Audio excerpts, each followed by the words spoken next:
তুরস্কের president Recep Tayyip Erdogan বলেছেন, আন্তর্জাতিক সম্প্রদায়, বিশেষ করে যুক্তরাষ্ট্রকে এখনই পদক্ষেপ নিতে হবে ইসরায়েলকে যুদ্ধবিরতি মানতে বাধ্য করতে।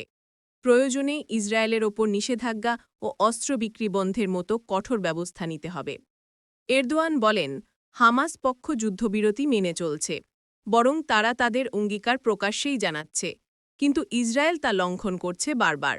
এই অবস্থা আর চলতে পারে না। তিনি আরও বলেন, তুরস্ক সর্বোচ্চ চেষ্টা করছে গাজায় যুদ্ধবিরতি নিশ্চিত করতে। আমরা চাই না আর একটি শিশুর কান্না শুনতে হোক, আর কোনো ঘরবাড়ি ধ্বংস হোক। এমন আবেগঘন কণ্ঠে বলেন তুরস্কের এই প্রেসিডেন্ট।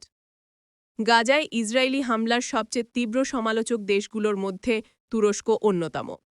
ন্যাটো সদস্য হয়েও তারা স্পষ্টভাবে বলছে, মানবিকতার জায়গা থেকে এখন সময় এসেছে কঠোর অবস্থান নেওয়ার।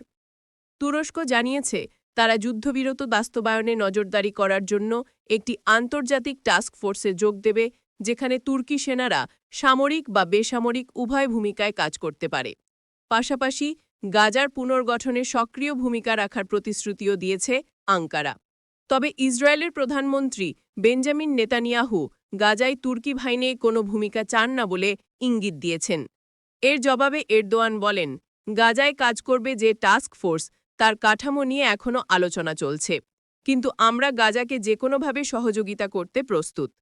এরদোয়ান উপসাগরীয় দেশগুলোকে আহ্বান জানিয়েছেন গাজার পুনর্গঠনে অর্থায়নে এগিয়ে আসতে। তার ভাষায়, এই বিশাল কাজ কোনো একক দেশের পক্ষে সম্ভব নয়, এটি মানবতার সম্মিলিত দায়িত্ব। গাজা যুদ্ধের সময় ইসরায়েল ও তুরস্কের সম্পর্ক আরও খারাপ হয়েছে। আঙ্কারা বলছে, নেতানিয়াহুর সরকার গাজায় গণহত্যা চালাচ্ছে, প্রতিদিন ধ্বংস হচ্ছে অসংখ্য জীবন।